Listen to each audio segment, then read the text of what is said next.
আলাইকুম। লেখাপড়া অনলাইনে ইউটিউব চ্যানেল থেকে আমি দীপা জামান বলছি। আশা করি সবাই অনেক অনেক ভালো আছো। সবাইকে অনেক অনেক শুভেচ্ছা জানিয়ে আজকে ক্লাস শুরু করছি। আজ আমি তোমাদের অষ্টম শ্রেণীর বাংলা প্রথম পত্রে যে বইটি আছে সাহিত্য কণিকা, এই বইটি থেকে পড়াবো। সো তোমরা অন্যান্য দিনের মতো তোমাদের সাহিত্য কণিকা বই, খাতা এবং কলম নিয়ে চলে আসো, ঠিক আছে? আমরা গত ক্লাসে যে টপিকটি পড়াচ্ছিলাম, এই টপিকটি নিয়ে তোমাদের কারো যদি কোনো রকমের প্রশ্ন থেকে থাকে তোমরা কিন্তু নির্দ্বিধায় আমাকে কমেন্ট বক্সে কমেন্ট করে জানাবে। আমরা মূলত আবার আসিব ফিরে এই কবিতাটির শুরু করেছি। এই কবিতাটি লিখেছেন হচ্ছে কবি জীবনানন্দ দাশ। আমরা সবাই জীবনানন্দ দাশকে চিনি এবং তার সম্পর্কে জানি। আমরা গত ক্লাসে জীবনানন্দ দাশ সম্পর্কে পড়েছি এবং এই কবিতার শব্দার্থ টিকাগুলো পড়েছি। আজকে আমরা যেটা করব, আজকে আমরা মূল কবিতাটি স্টাডি করব। ওকে, আলোচনা করব মূলত। তো দেখো, এখানে বলা হয়েছে যে আবার আসিব ফিরে ধানসিঁড়িটির তীরে এই বাংলায়। তার মানে হচ্ছে কবি কি বলেছেন, কবির ইচ্ছা হচ্ছে যে তিনি এই বাংলারই ধানসিঁড়ি নদীর তীরে আবারও ফিরে আসবেন। হয়তো মানুষ নয়, হয়তো বা শঙ্খচিল শালিকের বেশে। তার মানে হয়তো মানুষের বেশে না, হয়তো শঙ্খচিল বা শালিকের বেশে কবি আবারও এই বাংলায় ফিরে আসতে চেয়েছেন। মানে এটা কবির হচ্ছে মনের একটা ইচ্ছা, আকাঙ্ক্ষা। হয়তো ভোরের কাক হয়ে এই কার্তিকের নবান্নের দেশে কুয়াশার বুকে ভেসে একদিন আসিব এ কাঁঠাল ছায়। মানে কবি এখানে তার যে ইচ্ছাটা প্রকাশ করেছেন সেটা হচ্ছে যে হয়তো আমি শঙ্খচিলের বেশে আসব, বা হয়তো আমি শালিকের বেশে আসব, হয়তো বা ভোরবেলার যে কাক, এই কাক হয়ে কার্তিক মাসে যেমন দেশে কি হয়, নবান্নের উৎসব হয়, এই নবান্নের দেশে আসব। কুয়াশার বুকে ভেসে একদিন আসিব এই কাঁঠাল ছায়। মানে সে কবি এখানে কুয়াশার বুকে ভেসে কাঁঠাল কাঁঠাল গাছের ছায়ায় আসতে চেয়েছেন।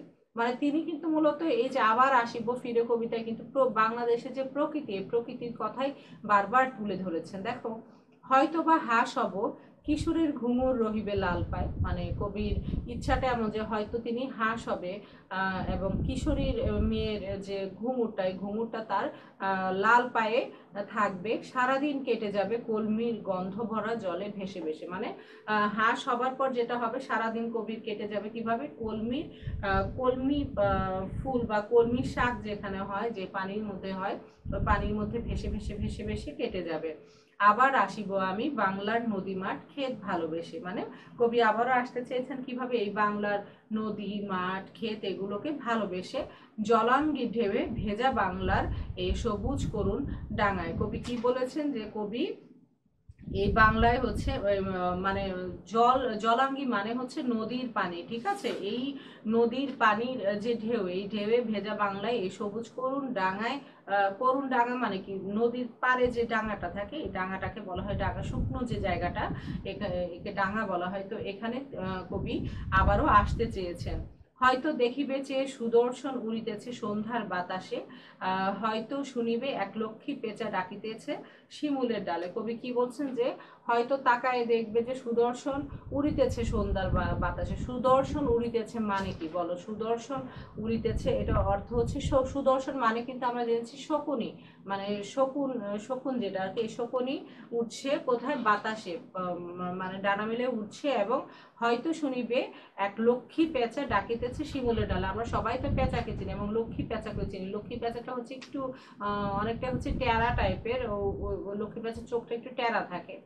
হয়তো খইয়ের ধান ছড়াতেছে শিশু এক উঠোনের ঘাসে। মানে খই যে হয়, তোমরা কেউ খই খেয়েছো কিনা জানি না, এটা চিরা বা মুড়ি এদের মতো, কিন্তু খইটার একটু ডিফারেন্ট, আরো টেস্টি একটা ফুড। তো এটাও ধান থেকেই হয় মূলত। তো কবি বলছে যে হয়তো খইয়ের ধান ছড়াইতেছে শিশু এক উঠানের ঘাসে। মানে কোনো একটা শিশু হয়তো খইয়ের ধান ছড়াচ্ছে উঠানের ঘাসে। রূপসার ঘোলা জলে হয়তো কিশোর এক সাদা ছেঁড়া পালে।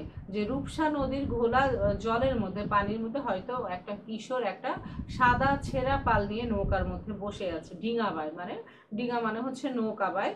রাঙা মেঘ সাতরায়ে অন্ধকারে আসিতেছে নীরে, দেখিবে ধবল বক আমারই পাবে তুমি ইহাদের ভিড়ে। বকটা কি করছে, ওই যে যে মেঘ আছে, এই মেঘ, আকাশের মেঘ সাতরায় মানে আকাশের মেঘ পার হয়ে বাড়ি ফিরছে এবং এসে আমারই পাবে তুমি ইহাদের ভিড়ে। মানে এই সব কিছু ভিড়েই তুমি আমাকে পাবে, ঠিক আছে? তাহলে তো বুঝতেই পারছি যে এই কবিতাটি মূলত হচ্ছে যে বাংলার যে প্রকৃতির যে রূপ বৈচিত্র্য, এই রূপ বৈচিত্র্যের প্রতি আমাদের সবাইকে আকর্ষণ করে এই কবিতা পাঠের মাধ্যমে। এবং এই কবিতার পাঠের মধ্য দিয়ে আমরা জানতে পারলাম যে কবির যে এই দেশের প্রতি, দেশের প্রকৃতির প্রতি যে গভীর মমত্ব বোধ আছে, এটাই কিন্তু এই কবিতার মাধ্যমে ফুটে উঠেছে। এবং আমরা এই কবিতার মাধ্যমে আরো জানতে পেরেছি যে আমাদের জন্মভূমি কিন্তু আসলে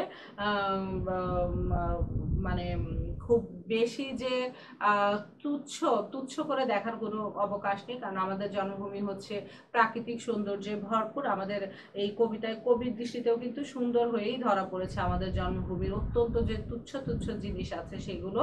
এবং এভাবেই কিন্তু কবি বাংলাদেশের রূপময় প্রকৃতির সঙ্গে মিশে যেতে চেয়েছেন বারবার, তাই না? তাহলে চলো আমরা কবিতাটি আরেকবার পড়ি, ঠিক আছে? দেখো কবিতাটি যে এখানে কি বলা হয়েছে। আবার আসিব ফিরে ধানসিঁড়িটির তীরে, এই বাংলায় হয়তো মানুষ নয়, হয়তো বা শঙ্খচিল শালিকের বেশে, হয়তো ভোরের কাক হয়ে এই কার্তিকের নবান্নের দেশে, কুয়াশার বুকে ভেসে একদিন আসিব এই কাঁঠাল ছায়ায়, হয়তো বা হাস হব কিশোরীর ঘুঙুর রহিবে লাল পায়, সারাদিন কেটে যাবে কলমির গন্ধ ভরা জলে ভেসে ভেসে, আবার আসিব আমি বাংলার নদীমাঠ ক্ষেত ভালোবেসে, জলাঙ্গি ঢেউয়ে ভেজা বাংলার এ সবুজ করুণ ডাঙায়, হয়তো দেখিবেছে সুদর্শন উড়িতেছে সন্ধ্যার বাতাসে, হয়তো শুনিবে এক লক্ষ্মী পেঁচা ডাকিতেছে শিমুলের ডালে, হয়তো খোয়ের ধান ছড়াতেছে শিশু এক উঠানের ঘাসে, রূপসার ঘোলা জলে হয়তো কিশোর এক সাদা ছেঁড়া পালে, ডিঙাবায় রাঙা মেঘ সাতরায় অন্ধকার আসিতেছে নীরে, দেখিবে ধবল বক আমারই পাবে তুমি ইহাদের ভিড়ে। খুবই সুন্দর একটি কবিতা, আবার আসিব ফিরে। এটা কিন্তু একটা গানও আছে, গানও করা হয়েছে, তোমরা কেউ শুনেছো কিনা আমি জানি না। ভীষণ সুন্দর গানটি, মানে এই এই কথা দিয়েই অন্য একটা সুরে গানটি করা হয়েছে, খুবই সুন্দর। তো যাই হোক, চলো আমরা আজকে পাঠ পরিচিতিটা একবার পড়ি। দেখো, কবিতাটি পাঠ করে শিক্ষার্থীরা বাংলার প্রকৃতির রূপ বৈচিত্র্যের প্রতি আকর্ষণ অনুভব করবে, তাদের মনে নিজের দেশের প্রতি মমত্ববোধের জাগরণ ঘটবে। এই যে আবার আসিব ফিরে যে কবিতাটি, এই কবিতাটি পাঠ করলে কি হবে, শিক্ষার্থীরা বাংলার প্রকৃতির রূপ বৈচিত্র্যের প্রতি আকর্ষণ অনুভব করবে এবং তাদের মনে নিজের দেশের প্রতি কি থাকবে, মমত্ববোধের জাগরণ ঘটবে। তারপরে দেখো, আবার আসিব ফিরে কবিতাটি কবির রূপসী বাংলা কাব্যগ্রন্থ থেকে নেওয়া হয়েছে। জন্মভূমির অত্যন্ত তুচ্ছ জিনিস কবির দৃষ্টিতে সুন্দর হয়ে ধরা পড়েছে এই কবিতায়। কবি মনে করেন যখন তার মৃত্যু হবে তখন দেশের সঙ্গে তার মমতার বাঁধন শেষ হবে না। তিনি বাংলার নদী, মাঠ, ফসলের ক্ষেতকে ভালোবেসে শঙ্খ, চিল বা শালিকের বেশে এদেশে আবারও ফিরে আসবেন। আবার কখনো বা ভোরের কাক হয়ে কুয়াশায় মিশে যাবেন। এমনও হতে পারে তিনি হাঁস হয়ে সারাদিন কলমির গন্ধে ভরা বিলের পানিতে ভেসে বেড়াবেন। এমনকি দিনের শেষে যে সাদা বকের দল মেঘের কোল ঘেঁষে নীরে ফিরে আসে, তাদের মাঝেও কবিকে খুঁজে পাওয়া যাবে। এভাবে তিনি বাংলাদেশের রূপময় প্রকৃতির সঙ্গে মিশে যাবে। তাহলে আমরা কি জানলাম বলো? আমরা জানলাম যে এই যে আবার আসিব ফিরে কবিতাটি, এই কবিতাটি মূলত পাঠ করলে শিক্ষার্থীরা বাংলার যে প্রকৃতির রূপ বৈচিত্র্য আছে, রূপ বৈচিত্র্যের প্রতি আকর্ষণ অনুভব করবে এবং তাদের মনে নিজের দেশের প্রতি কি থাকবে, মমত্ববোধের জাগরণ ঘটবে। আবার আসিব ফিরে কবিতাটি কবির রূপসী বাংলা কাব্যগ্রন্থ থেকে নেওয়া হয়েছে। কোন কাব্যগ্রন্থ থেকে বলো তো? রূপসী বাংলা কাব্যগ্রন্থ থেকে। এবং জন্মভূমির অত্যন্ত যে তুচ্ছ জিনিস আছে এগুলোও কিন্তু কবির দৃষ্টিতে সুন্দর হয়ে ধরা পড়েছে এই কবিতায়, ঠিক আছে? কবি মনে করেন যখন তার মৃত্যু হবে তখন দেশের সঙ্গে তার মমতার বাঁধন শেষ হবে না। তিনি বাংলার নদী বা মাঠ, ফসলের ক্ষেতকে ভালোবেসে শঙ্খ, চিল বা শালিকের বেশে এদেশে ফিরে আসবেন। আবার কখনো বা ভোরের কাক হয়ে কুয়াশায় মিশে যাবেন। এমনও হতে পারে তিনি হাঁস হয়ে সারাদিন কলমির গন্ধে ভরা বিলের পানিতে ভেসে বেড়াবেন। এমনকি দিনের শেষে যে সাদা বকের দল মেঘের কোল ঘেঁষে নীরে ফিরে আসে, তাদের মাঝেও কবিকে খুঁজে পাওয়া যাবে। এভাবেই তিনি বাংলাদেশের রূপময় প্রকৃতির সঙ্গে মিশে যাবেন, ঠিক আছে? তাহলে বুঝতেই পারছো যে কবিতাটি ভীষণ সুন্দর একটি কবিতা। জীবনানন্দ দাশ বরাবরই খুব সুন্দর কবিতা লিখেন, আমরা সবাই জানি। তাহলে চলো আমরা শব্দার্থ টিকাটা আরেকবার রিভিশন দিই। দেখো, ধানসিঁড়ি, ধানসিঁড়িটি হচ্ছে ঝালকাঠি জেলার একটি নদী, নদীটি এখন মরে গেছে। তার মানে ধানসিঁড়ি শব্দটি কেন ব্যবহার করা হয়েছে, কারণ এটি হচ্ছে ঝালকাঠি জেলার একটি নদী, কিন্তু নদীটি এখন মরে গেছে। আর শঙ্খচিল হচ্ছে এক ধরনের সাদা চিল। নবান্ন, নতুন ধান কাটার পর আমাদের দেশে এই উৎসব হয়। এই উৎসবে দুধ, গুড়, নারকেলের সঙ্গে মিশিয়ে নতুন আতপ চালের ভাত খাওয়া হয়। কার্তিকের নবান্নের দেশে, কবি নিজের জন্মভূমি বাংলাদেশকে নবান্নের দেশ বলেছেন। নবান্ন অর্থ হচ্ছে নতুন ভাত।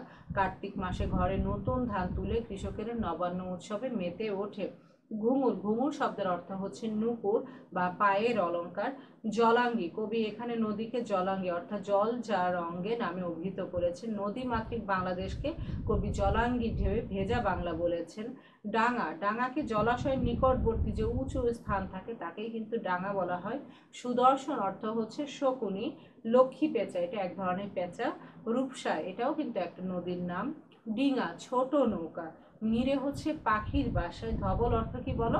সাদা। তাহলে কিন্তু আজকে আমাদের এই যে কবিতা, আবার আসিব ফিরে, এই কবিতাটি আল্লাহর রহমতে কমপ্লিট হয়ে গেল। তোমরা এই কবিতাটি এবং কবিতা শব্দার্থ টিকা, পাঠ পরিচিতি, কবি পরিচিতি এবং বহু নির্বাচনী প্রশ্ন, তারপর হচ্ছে সৃজনশীল প্রশ্ন, এগুলো সবই বাসায় খুব ভালোভাবে প্র্যাকটিস করবে। আর অবশ্যই কিন্তু খাতায় না দেখে লিখবে। আমাদের লেখাপড়া অনলাইনে যে ইউটিউব চ্যানেলটি আছে, এই চ্যানেলটি তোমরা সাবস্ক্রাইব করবে, বেল বাটন ক্লিক করবে, লাইক এবং শেয়ার করবে। তোমাদের যত পরিচিত বন্ধু বান্ধব আত্মীয় স্বজন আছে সবাইকে বেশি বেশি ইনভাইটেশন পাঠাবে। ইনশাল্লাহ আগামী ক্লাসে তোমাদের সঙ্গে আমার দেখা হচ্ছে। সেই পর্যন্ত সবাই ভালো থেকো। সবাইকে অনেক অনেক ধন্যবাদ। আল্লাহ হাফেজ। আসসালামু আলাইকুম।